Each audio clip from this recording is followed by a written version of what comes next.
চোখে জল নিয়ে অঝরে কান্না করছে এই ছেলেটি। কেন কান্না করছে? সে ডান হাতের বুড়ো আঙুল দিয়ে তার চোখের জল মুছছে। কিন্তু এত কান্নার কারণ কি? দেখে মনে হবে একটুর জন্য হয়তো সেঞ্চুরি করতে পারিনি, তা একদমই নয়।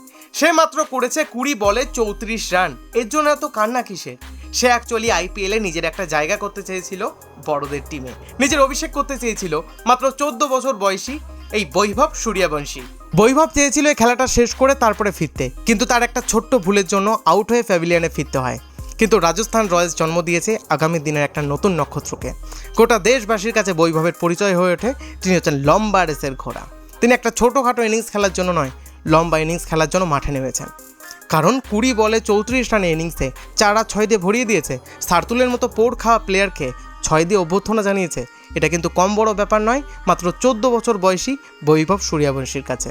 বৈভব সূর্যবংশীকে রাজস্থান রয়্যালস 1 কোটি 10 লক্ষ টাকার বিনিময়ে ক্রয় করে। তখন তার বয়স ছিল মাত্র 13 বছর।